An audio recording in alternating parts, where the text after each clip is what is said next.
So the first thing I want to know is where are you? I'm going to guess the UK. No, I'm in Texas. Oh, that's an awesome Texas accent. This is the East Texas accent. Oh, okay. Hey, we've got East some. of Texas. That's awesome. Well, you know, the Razorbacks and the Longhorns kind of have uh, when you grew up in the 60s and 70s and 80s, that's a heck of a rivalry on our part. I've got Andrew Shell. Let's let. Hi, Andrew. Hello. Welcome. I'm so glad to see you. So you moved in and stuff? As well as can be expected for the time being. Good. Andrew, this is Roger. Roger, this is Andrew. And Hi, Andrew. it's just going to be the two of us today. So I think that is awesome. Um, I'm scaling down the entire presentation because I want us to be like take advantage of this two-person opportunity. What do y'all think about that? Works for me. You're, All right. you're leading it. The first thing I would like to know, and you can either write this down or share or both. Since it's a small group, I'd really like to for you to share. What change do you hope to make? Like, how can we build this specific tool? How can we customize it to help you make a change that you would like to make? Do you have anything in mind? Yeah, I mean, with me, the biggest stuff for me is that I have a lot of executive function issues, and so I recently went through some screening and was determined I do not have ADHD.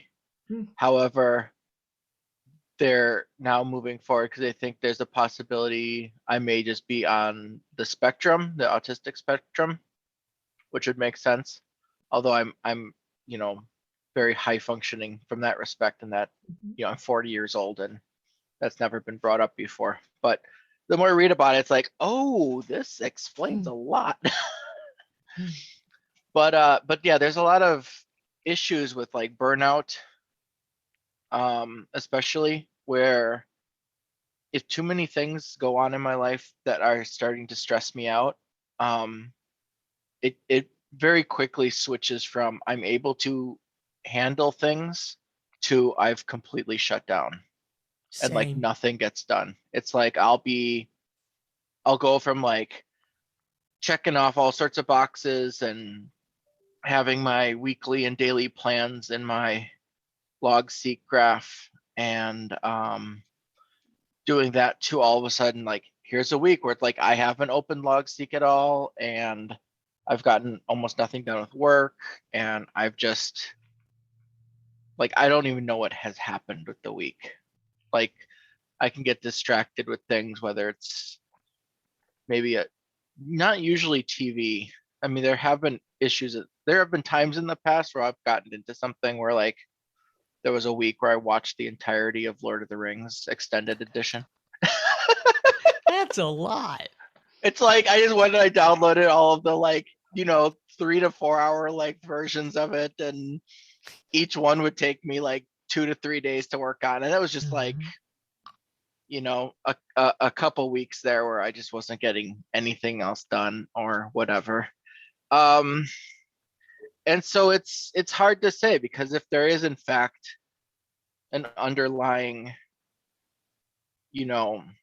neurodivergence type thing that's triggering this, obviously there's going to have to be more research and whatnot into how that functions and what are the boundaries around that. But yeah, I mean, I really resonate with a lot of the stuff you've talked about, with having these systems in place, these recurring questions and things like this, as a structure to sort of support yourself in accomplishing the things you want to do. That's awesome. Thanks, Andrew. Andrew, Roger, yeah, go ahead. I relate to quite a bit of that.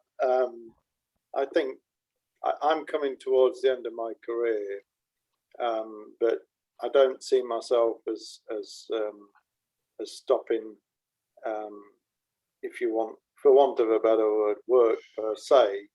But I think that one of the issues, a couple of issues I really struggle with. I guess I struggle.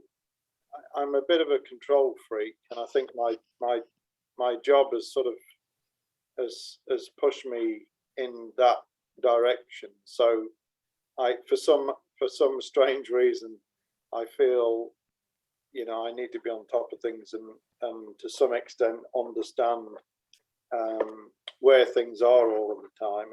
And of course, the role that I have really doesn't allow me to do that. So I have to have systems in place that allow me to sort of review what's going on with a given project at any time. So I think it's the serenity prayer about letting go of the things that you can't control. And I think I have a problem with that. And then I think the second problem that I have, and I think this has come possibly more recently, is I think I have a problem with focus, in as much that there are so many distractions out there. And then also, it's not just about focus, it's also about focusing on the right things instead of focusing on the wrong things. And I think social media in particular, and I'm not a big social media person, but I can get lost in Twitter, for example. Yeah. But only in the areas really that interest me. But once again, I think, you know, when you talk about personal knowledge management, you know, certainly I'm suffering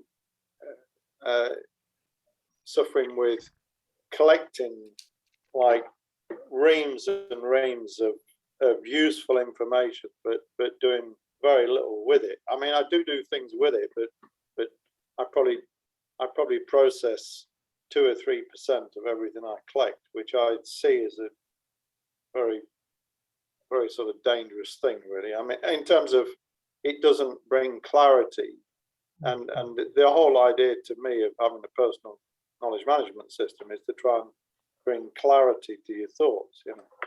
So I guess, you know, I think that overlaps a little bit with what Andrew said. So I think my two areas of concern are letting go of the things that I can't control, and focusing on the things that matter. Thank you, Roger. So I resonate with all of this. Andrew, last year I binge watched Castle all the way to the end, and not much got done. Roger, I practiced the 12 steps of recovery for anger, resentment, and control, and I think you may have heard that when I was presenting at the Linking Your Thinking. That serenity prayer, man, I've been saying that at least once a week, publicly, several times privately, for about 2 weeks shy of 9 years. And this past Tuesday night, I had to hold back the tears because I needed to hear it again. So I totally get what you guys are saying. I know your situations are unique from mine. I don't want to say me too for the sake of saying I totally get you, but I think this is actually kind of fun because we're all working from kind of the same scope of issues. I'm not going to just show these slideshows. That's kind of silliness at this point. I do have a really cool quote from Scott Adams. Success isn't magic. It's generally the product of picking a good system and following it until luck finds you. I've got 3 questions I would really like for you guys to think upon and actually write these down, and then we'll share them because these may require some thoughts. Following that, I'm going to kind of quickly go through the inside out structure of a morning kind of program that takes maybe 15 minutes, 20 if you really want it to. And from there, I want us to dive into the specific piece of that system that helps us kind of plug and play different algorithms. And I think what might be fun, we can either get you guys to kind of play with some samples that I use and that I've coached other people about, or we can just kind of invent something that works for each of you in your specific need. Does that sound good? Yeah, that sounds great. Awesome. So I have 3 questions. I'd like to take 5 minutes or so. Put it in the chat. The 3 questions are, what attributes do you see in your best self? And then on a scale from 1 to 10, estimate the difference between where you are now and that best self that you want to become. 10 is farthest away. 10 is I'm almost there. Or 1 is I'm almost there. And then the last question is the one that's probably going to require a little thought as well. How frequently do you catch yourself muttering expletives under your breath about something you've done, said, or didn't do, or something else entirely?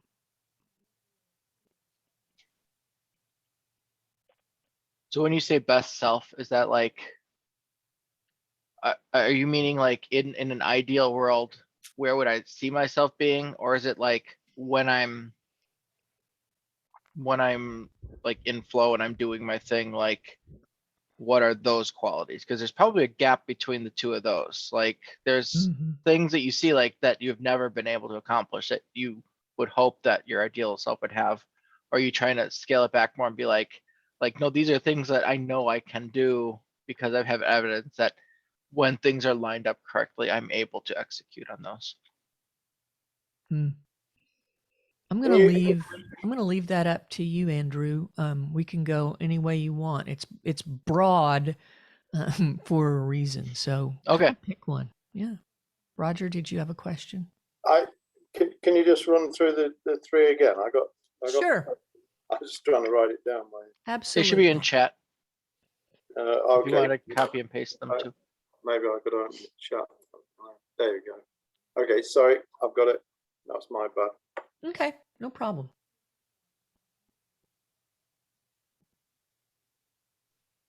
Let's see.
How y'all doing?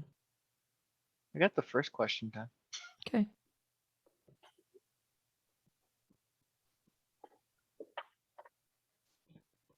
Looks like we've got about a minute and a half. I can always add a little bit if you guys need it. I think it's fine. It's not,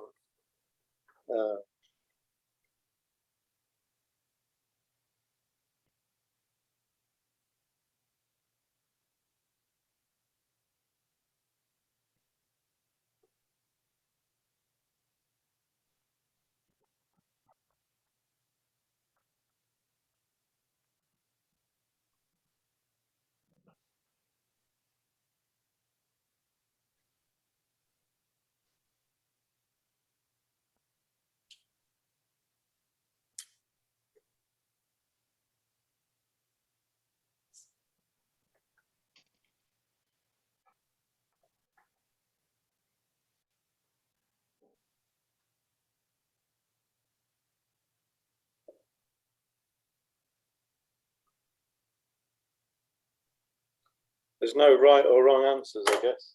Oh, no. Oh, no. I mean, you can't really adequately do a journaling workshop without actually doing a little bit of self-awareness work, right? Yeah, absolutely. Unfortunately, yes.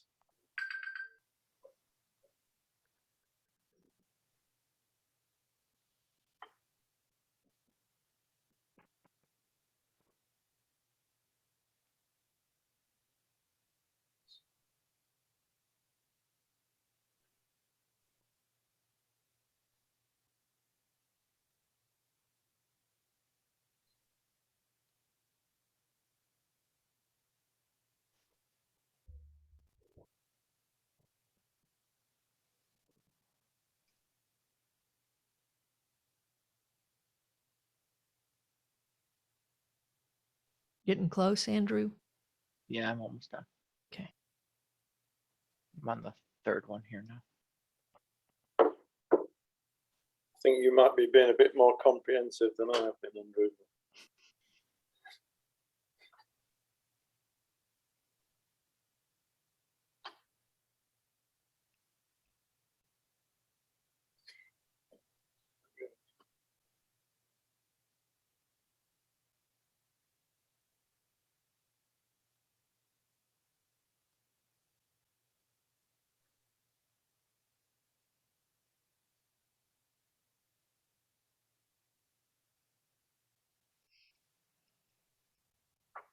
Okay.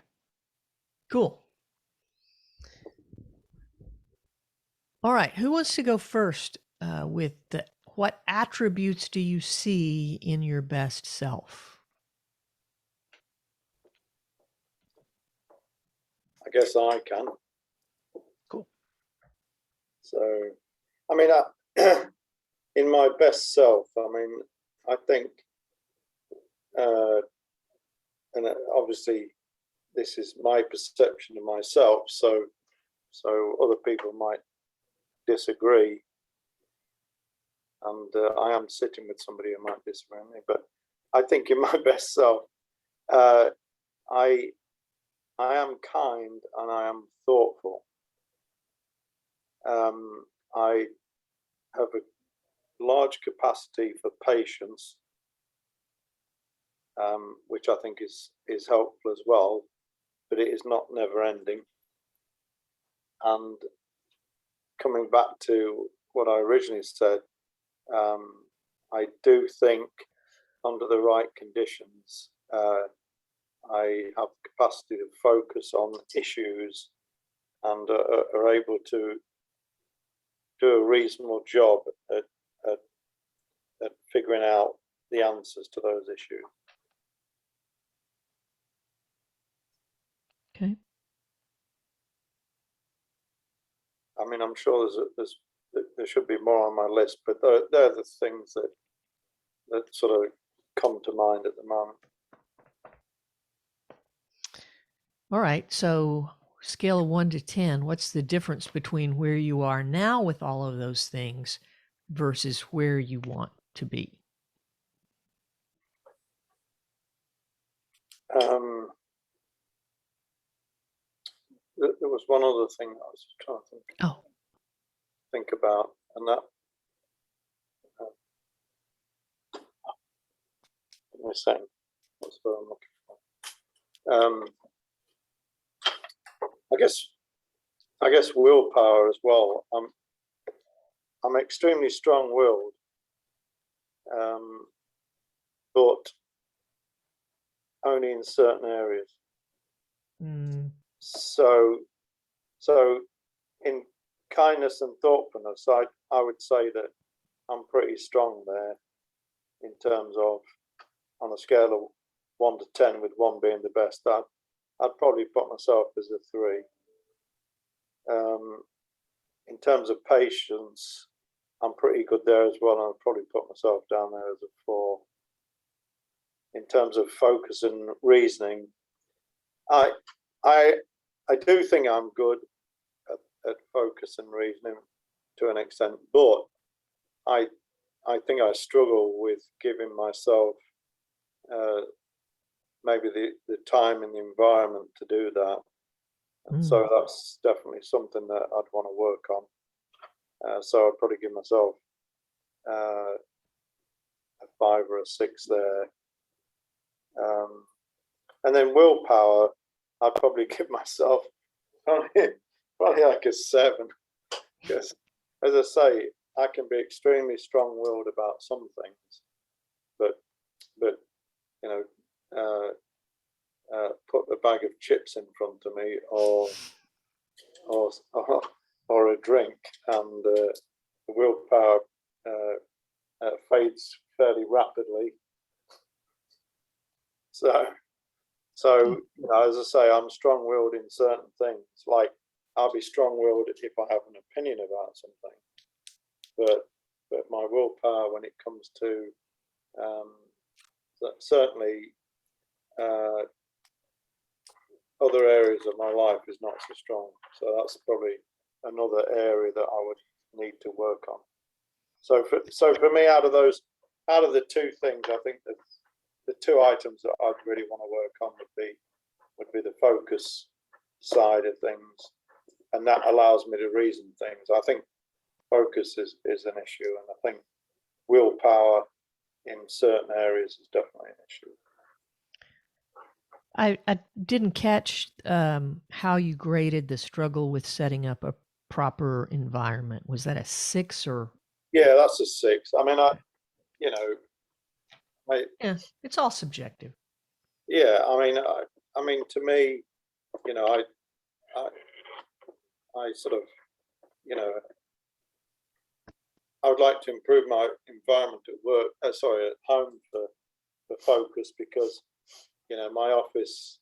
I have an office at home, but it's not as tidy as it should be, and very often that's because, you know, I'll pull things out to work on them and not put them back and all this sort of business. And you know, I associate clutter with stress. Mm-hmm. And I think that's another thing is while we're talking about it, would be stress control. You know, and I don't know where that fits into an attribute, but you know, obviously stress plays a big part in anybody's life, I'd have thought, these days. It certainly plays a part in mine. Thanks, Roger. Andrew, what are you thinking about these first 2 questions? Yeah, sure. So for attributes for my best self, they're all kind of related to each other, but the first is I'm organized and working on my most important tasks. The second one, which sort of is more specific but also kind of different from that, is that I feel like I'm working towards something, like I have a plan for my life, and what I'm doing every day is taking me closer to my goals. Third is that I'm present when it's important. For instance, when I'm with my daughter, I don't want to feel distracted. I want to feel like I'm really with her and she's getting my full attention. The next one is I have a clear mind and I'm able to focus on the things I want to. And finally, I have the work I'm doing is contributing to a greater good and I see the fruits of my labor. And so for each of those, as far as I'm organized, I put a 4. I said it varies by the day. Some days I'm killing it while other days I do nothing. Working towards something, I put down a 2. I haven't felt this way for a while. I feel like the target is always moving. So there'll be times where I'll do like brainstorming and things like this, and I'll have like a clear picture of where I want to go, but then a week later, that doesn't feel like it's like driving me anymore. The next one for being present when it's important, I put an 8 on that. I feel like I do a pretty good job when I'm with my daughter, but there are definitely times where I could do better. As far as I have a clear mind, I said 1, rarely. Brain fog is a real struggle. And then fruits of labor, I put 4 because I don't feel it too much with my day job, but I do feel it somewhat with some of my side projects. So can I just interrupt? So 1 is the best and 10 is the worst. Is that correct? I think No, that's how I. Oh, go ahead. I did it the inverse. Yeah, If it was like a It's scale all right. from 1 to 10, I'd be like, 0 or 1 would be the lowest and 10 would be the best. Okay, I put it as 3 is, well, 1 is the best and 10 is the worst. Okay. I think that's That's what all you right. said originally, Tracy. I don't even I missed. remember, and it honestly, it doesn't matter at this No. point because since there are 2 of us, I just make a little note and I understand that. So that's cool. All right, let's tackle this last one. How frequently do you catch yourself muttering expletives under your breath about something you've done, said, or didn't do more specifically? Roger? Well, I think I mutter a lot of expletives under my breath. But selfishly, it's probably not so much about stuff that I've done, although I mean I might do occasionally. But it's more that would be more probably in the moment. But I certainly mutter expletives when I'm upset by the actions of others or when others don't conform to my expectations or conform to my expectations. And I think that all comes back to stress, and and a lot of the stress I think comes about through trying to get the job done, but it also comes about because of all the pressures that are put on you by other people and external sources. And a lot of those, you just cannot. It's a control issue, Roger. Yeah, you've got Newsflash. you've got no control over them, particularly if it's your boss. You've got no control over them, and it's it's all incremental things add up. Yeah, I'm with you. In fact, that's the thing I'm working on in my recovery process. It's the thing I'm working on with my current algorithm. Andrew, how about you? I put down that it's not too often that I would be muttering expletives under my breath about things. And I said it's more like I feel resigned to failure and I don't even get angry about it. It's like, yeah, that seems about right. Par for the course.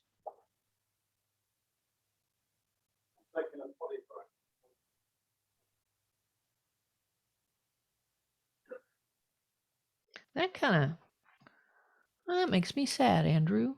But thank you for sharing that. I see you as a fully capable human being, and I like you, and I think you're a wonderful guy. But how you feel and what you think is how you feel. And of course, I don't know that much about you. So, yeah. Thank you. I think this gives us something to work on. All right, with that, I'm We lost not Roger. gonna. What? So we lost Roger. Yeah, we'll carry on. So I kind of did a little sketch graphic, but I don't want to mess with it right now. The first thing I want to do is talk about the inside out approach to a morning journaling structure. The first thing is you want a question that is very broad and general, like what's on your mind?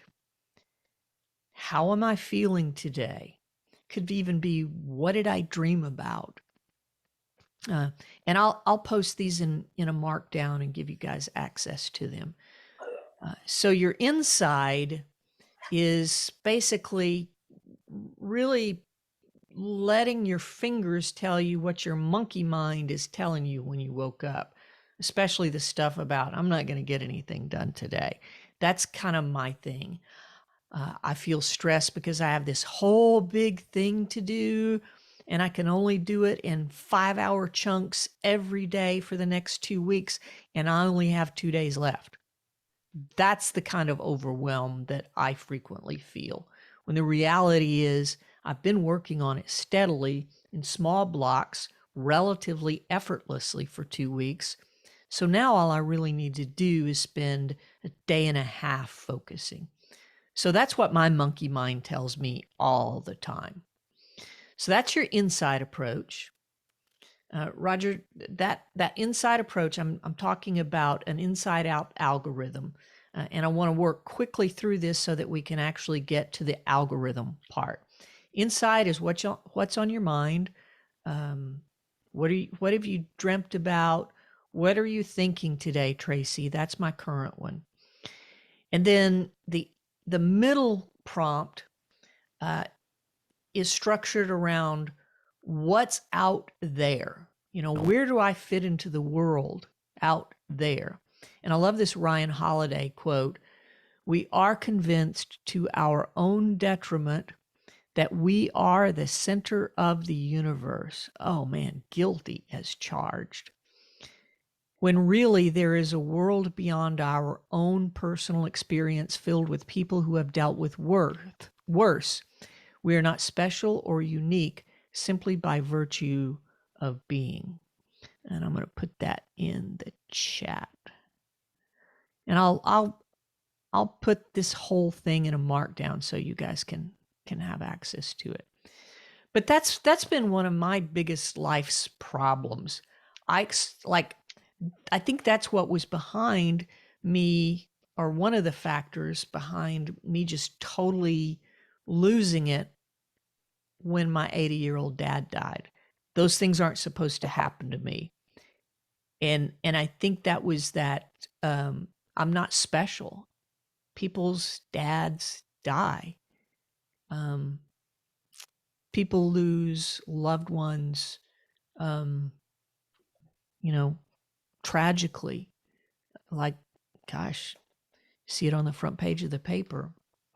And I need to know that everyone handles grief, and I really need to learn to handle it. It's hard. Give myself some grace, but that's hard. So this outside, this middle one is connecting with our creator, our creation, or our community. There are a host of questions. My personal approach here is that's a Dear Abba prayer. That's where I fit my gratitude, and I write about that. That's my connecting to the realization that there's a broader world out there for me. And then the third thing, that's kind of the meat of where we're headed with this. The approach is an algorithm visualizing the day ahead. So at this point, we're going to kind of look at, what do I have to do today? What are the unpleasant things I need to do? What am I looking forward to? Depending on the algorithm we're working on, you're going to look at your day so that you can set your expectations for your behavior. especially aligned around how can I get myself closer today to being to drawing closer to that best self, right? And I think this is incredibly powerful. Let me just throw this in the chat again. I'm going to make sure you guys have markdown files available. This is one of the first algorithms I did long before I knew it was an algorithm. What am I looking forward to today? What am I dreading and why? And that sets the standard of I need to know what I'm dreading today. I need to know why I'm dreading it. And in many cases, that question, then the as a post question to the what am I looking forward today? So you're flipping the script on yourself. I get up in the mornings and I know exactly what I dread, but asking the what am I looking forward to helps me a ton in terms of knowing that there is something to look forward to. So Roger, this is the one I'm currently using. I don't know if this is where you want to start, but it's certainly an option. And I'll tell a quick story about this. Pretty steadily lately, I've returned to this little algorithm because I'm getting stressed because I can't control stuff, or I'm resigned to the things that I actually could control if I would just think about it a second. What am I looking forward to today? What am I dreading? No, I'm sorry, the control stuff. What do I not control first? What do I control? And this is where I got the idea that these were more than pairings of prompts. This was an algorithm. Every Thursday, I get an allergy shot. And that's where the ear, nose, and throat doctor is. You know, there are a lot of kids there. And they're runners. They're just barely runners, at that toddler age.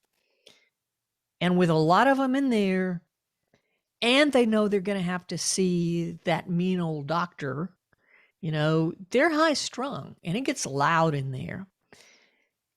And as I sat there in one of those particularly pernicious kinds of chaos, I came back to this algorithm.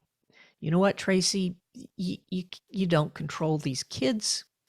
And then I found some empathy for the parents with them and for the kids. Time and again, the doctor comes to the waiting room to bring the kid back, and they're excited to run in there until they see the doctor, and then they want to run back. So doing this question day after day for, I don't know, probably 3 months, helped me control what I could control, which was deep breathing. I didn't have my earbuds with me at the time, but I decided to focus on pulling out my Kindle and reading. And that's where I realized this was an algorithm. So this stuff works. And I want to throw one more idea at you.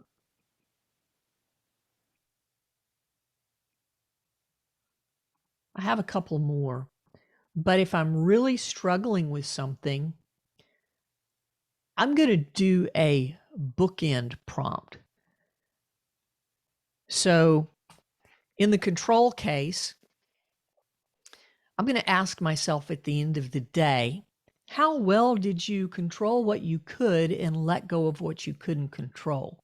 Knowing I'm going to have to make a report on how well I did in terms of whether it brought me a little closer or took me farther away from that person I want to be. Kind, patient, considerate. Those are all things that I care about being too, Roger. And so when I know I have to make that report, then I'm not going to be a jerk very often to the guy who pulled out in front of me, right? That matters less because He probably doesn't know that I'm angry with him unless I'm blowing my horn, but you get the idea. So these are algorithms, and whatever algorithm you choose, you can add a bookend prompt just to assess. And we're not assessing to judge. The practice of owning where you failed helps us understand this isn't a failure of my character, Andrew. This is an opportunity to improve tomorrow. I know where I messed this up today, especially between my ears, my internal thinking. And then if you feel like it will be helpful, you can take that bookend prompt and say, here's how I will handle the same situation tomorrow or the next day or next time. So simply by writing it, you're sort of programming your brain. This stuff, like, this is neuroscience. And I didn't realize it, but this is reprogramming our brains. I'm reading Algorithms for Life. And I never really understood caching. Andrew, I know that's kind of your expertise. But there's a tiny little segment, and frankly, I don't understand much of the book when it talks about computers, but I do understand what the authors said about keeping the cache in the forefront of your brain. These exercises make sure that we stay focused on behaving today, right now, on the person that we want to become. It's just keeping it in front rather than putting it in a notebook and then coming back to it years later and going, oh, crap, I forgot I wanted to be that person. So I've talked enough. Tell me what you guys think of this, especially in the context of the kind of person you want to be and you're not quite where you want to be. Y'all talk. I'm going to suck on a cough drop.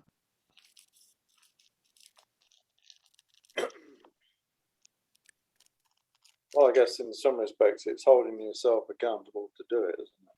So, I mean, it's got to become a habit that you have a morning review and go through these items, and then likewise an evening review. And for something like this to work, obviously, you've got to make it a habit, and you've got to be prepared to put the time in to do it.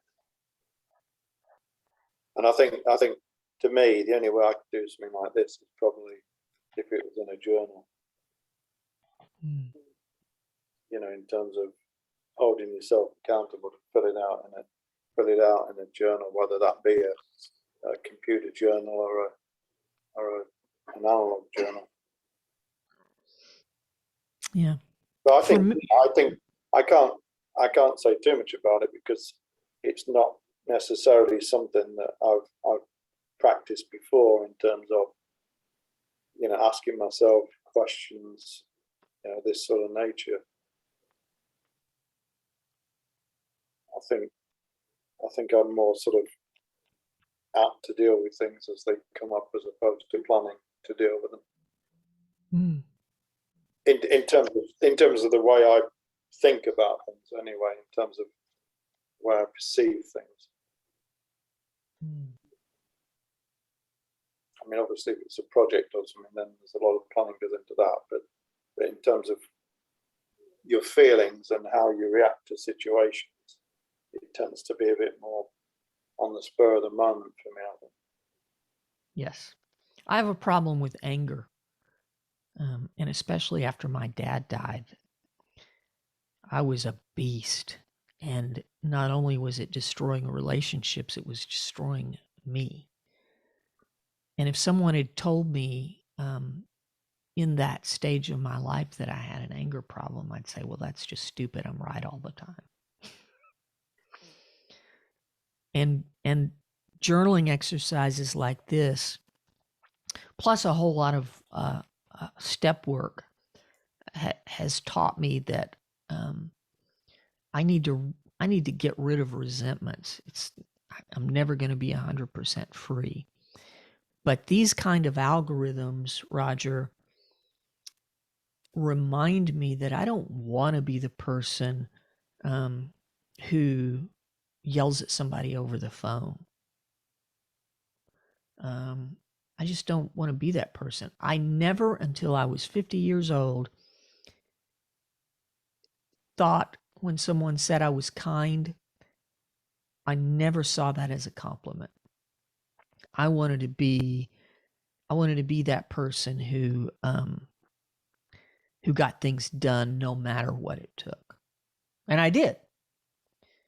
But these behavior algorithms over time help us to continue to have high expectations, but to communicate in a way with the other person that they know what's expected of them, that you're willing to guide them to a certain extent, that they're allowed to ask questions, and mostly so that you're not stressed all the time.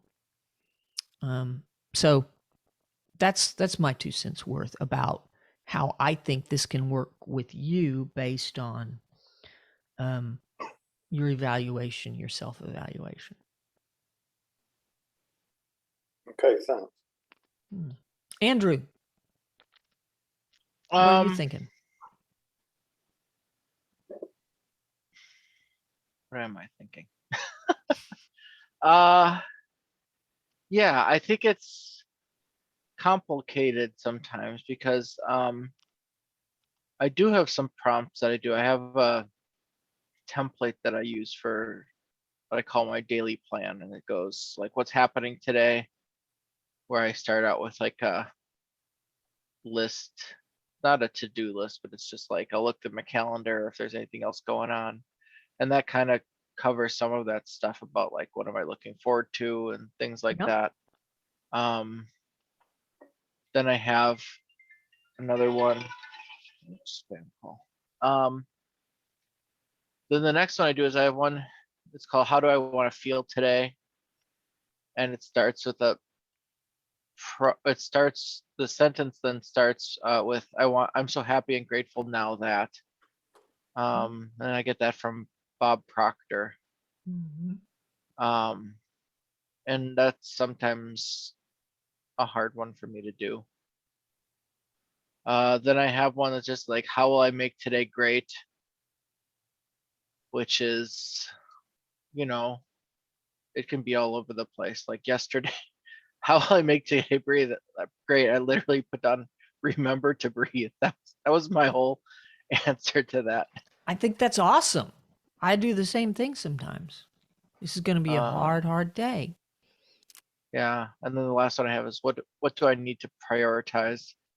And that's where I'll pull in things from like my weekly plan of like, what am I trying to actually accomplish this week? You know, so that ends up being a little bit more like a to-do list kind of thing. As sort of the final thing, but that's kind of like where I'm at with that. I'm definitely, interested in always, pulling in some of these prompts. I feel like I don't know if there's too many days where I would have an answer to what am I dreading today. Okay.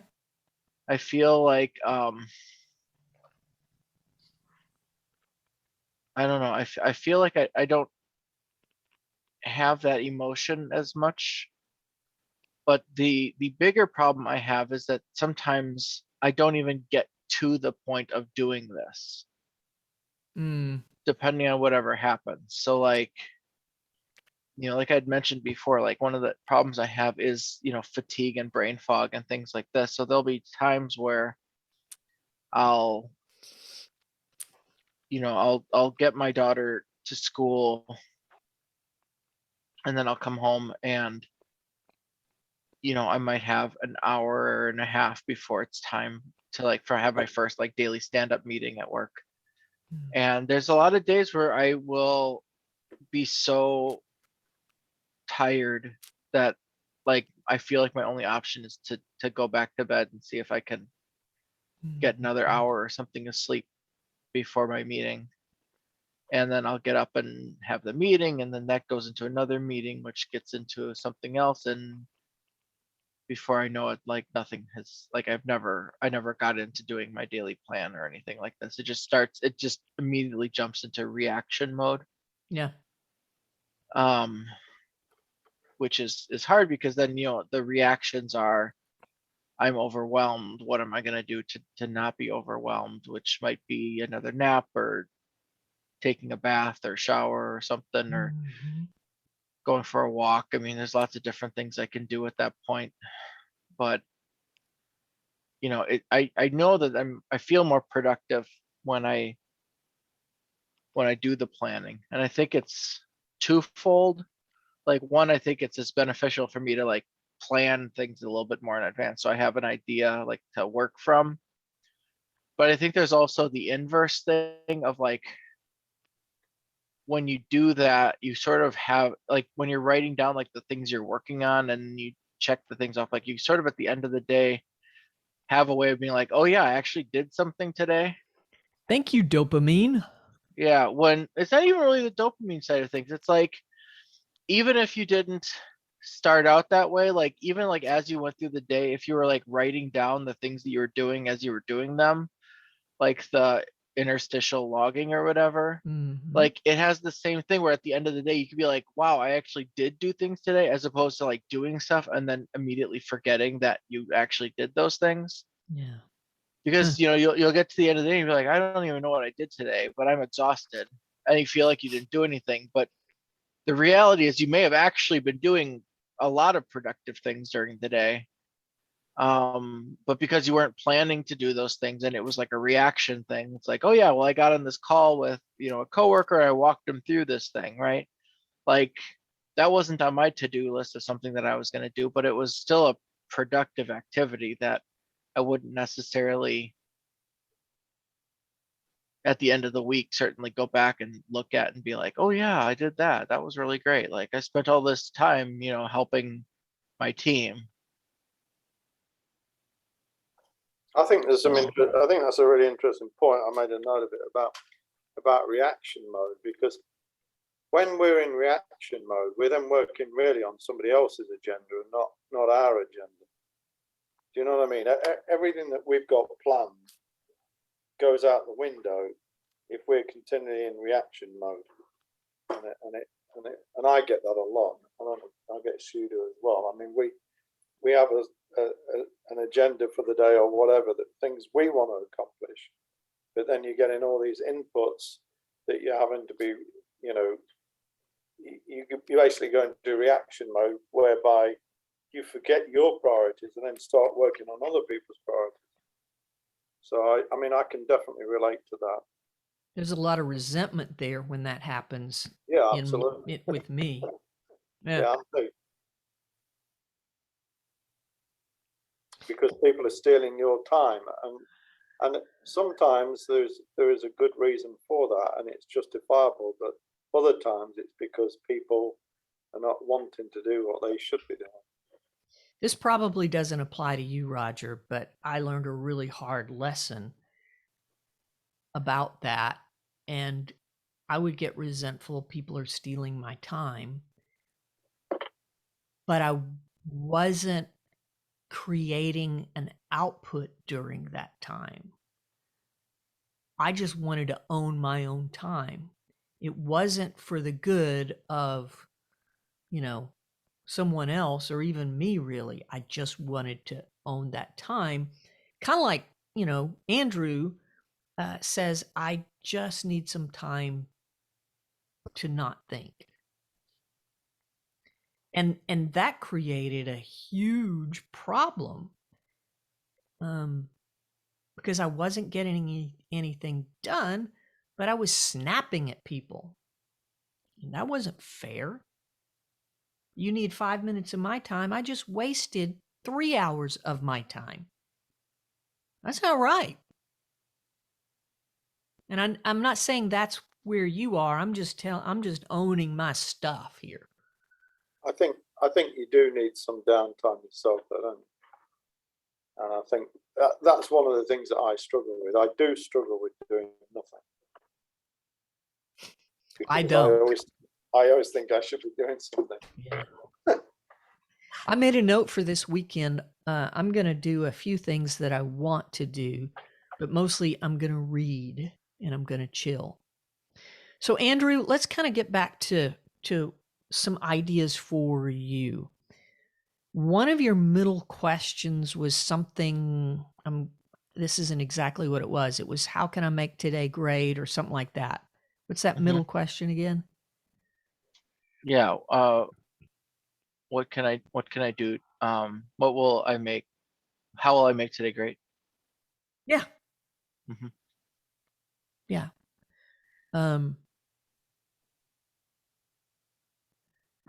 I had an idea and I've already lost it. How will I make today great today? What do you usually write there? We can look. And Let's see here. this is mostly focused on your agenda, right? Because this is mostly a productivity thing. Not always. So like, if I go back, it looks like I have 16 times that I've done this particular question here. I have, so sometimes I do have some things where it's like journaling a little bit about my own stuff. So like one of the first things I did was kind of more, self-care kind of stuff. Like I'm gonna pause on just the elder things. I don't have any assignments for tomorrow, so I'm gonna focus on getting this other thing done.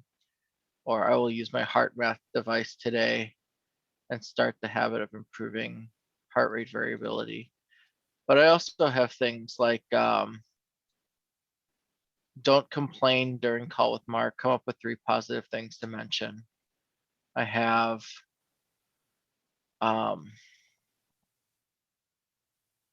come right home after dropping Piper off and do 1.5 hours of debugging, before my meeting.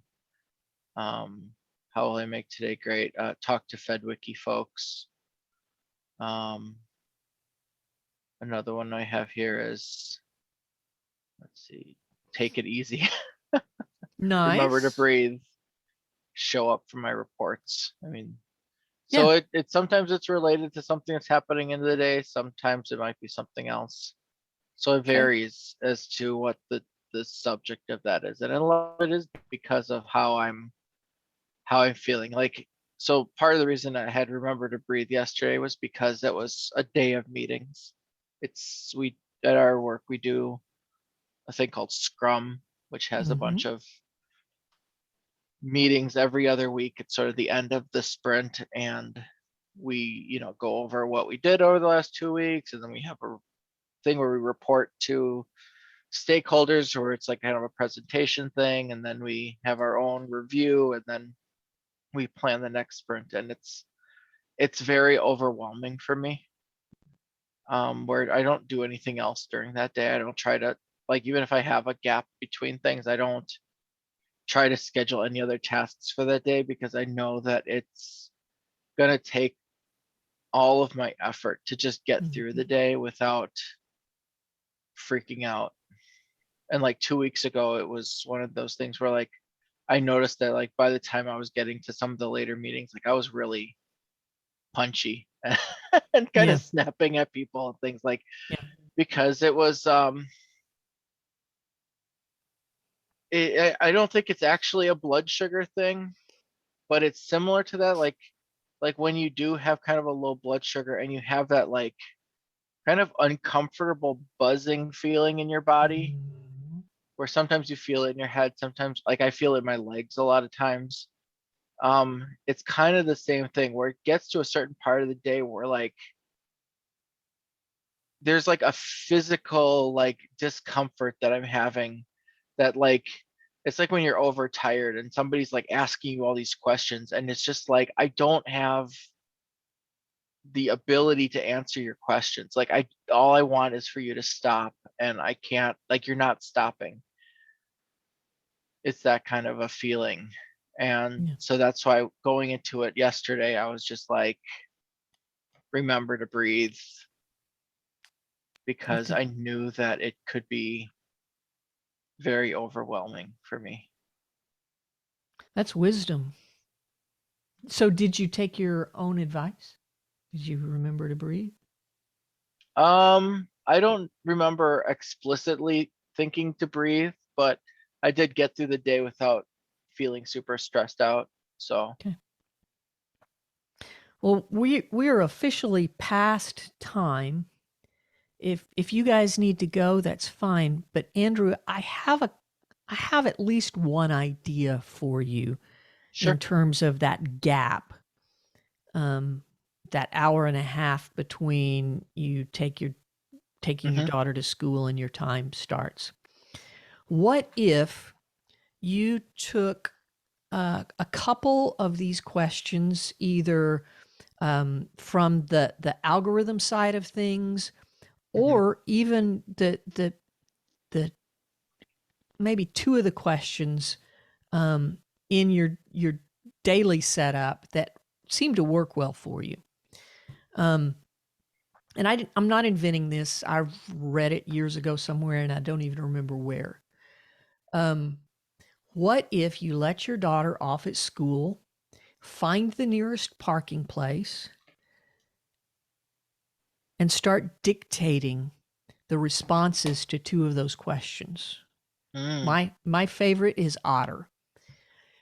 It, and I would say choose the questions that are going to get your juices going, that'll get you excited. Even if it's what am I looking forward to today, even if it's just that half, there's probably a better question that suits you.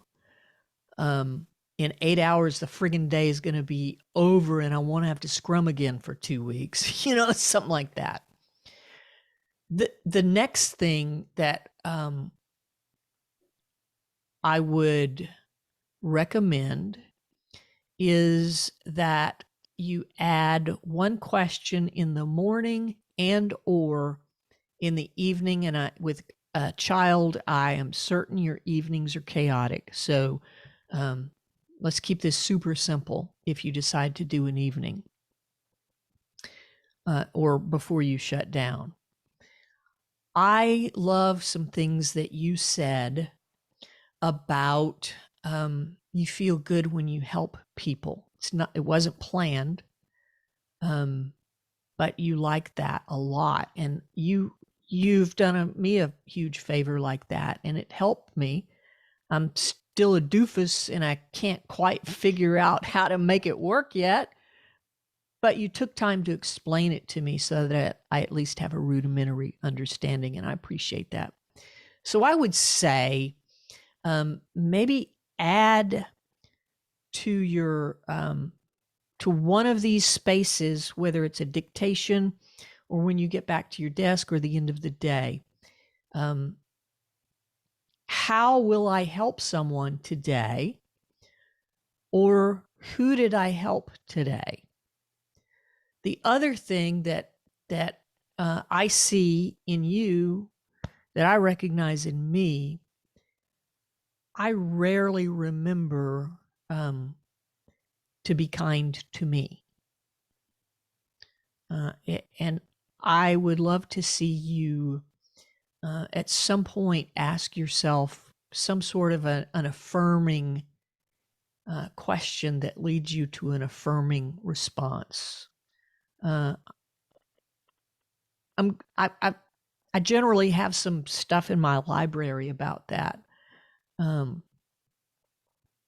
that I think will be helpful to you. And I'm trying to remember if I have taken what's in my Rome database and turned all of it into a markdown. Can you access a public Rome database and yeah. do a conversion? All right. This is one thing before I leave. This is a public. How am I going to get there from here?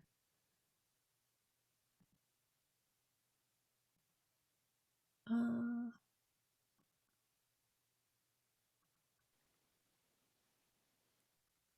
hang on.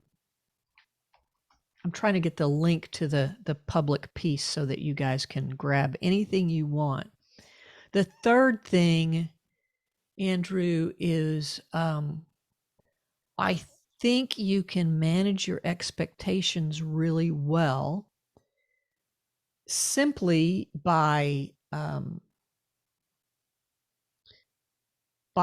starting the week with I'm going to run through my morning prep time once this week or twice this week. So start small. Don't expect a ton out of yourself. Get yourself some wins. The other way you might look at that is simply your recording, your dictation scheme. Mm-hmm. Right here, you guys, is a link to a public Roam library that's got a ton of this stuff. I'm going to snag a few of these and turn them into markdown files and make sure you guys get them later today. And I'll make sure you guys get a transcription. And what else can I help you review? I think that's good. That's useful. Okay. Got me thinking anyway. Good. Yeah, I mean, I think it's just helpful to have the space to think about those things and discuss them with people. Yeah. Do you feel like you got $20 worth of value out of this? Oh yeah. Absolutely. I was Good. expecting there to be, 20 or 30 people on it. So we've got one-on-one coaching for $20. So that was Yeah. This is my favorite part, actually. I love doing this because I get to listen to you guys tell me what's going on, and then you have the opportunity to work on it. I know beyond any shadow of a doubt that if you guys keep a practice like this going, at least for a couple of months, number one, you're going to see a change in your approach to life and other human beings and yourself. Number two, you're going to change these to suit yourself. Andrew, there is no reason to totally screw up your morning stack. Don't do that. But give yourself the opportunity to add one question so that you're going into specific self-coaching about, okay, how I want to make today great, or I know I'm messing this up. How am I going to get there? What specific steps am I going to take today, either between my ears or externally? Mm-hmm. Yeah. No, I mean, that's my morning thing is a work in progress. It evolves, and I'm not even sure how long this current one that I have has been in place. It's evolved up and down because I have a whole page that's just prompts, and so what's happening today is the one I've had the longest. I have 123 things tied to that. But beyond that, what do I want to do today is the next one after that. I have 33 that was to a how do I feel. That's not one that I have in there all the time, but that's like the one that you had mentioned before. That one comes up a lot where, especially if I'm starting the day, I'm really overwhelmed about something, I'll just start out with that and that'll be the brain dump. So, I mean, that's literally like what you were describing right at the beginning. What am I thinking about is the same kind of thing. And then, yeah, what do I want to do today? What do I need to prioritize? So yeah, what do I want to do today is what I used to have before I switched to what do I need to prioritize. Change that need to want, or what will I prioritize? Need to me is just like so restricting. It's like, I have to do this and I don't want to do it because I have to do it. Sure. I'm going to turn off the recorder now.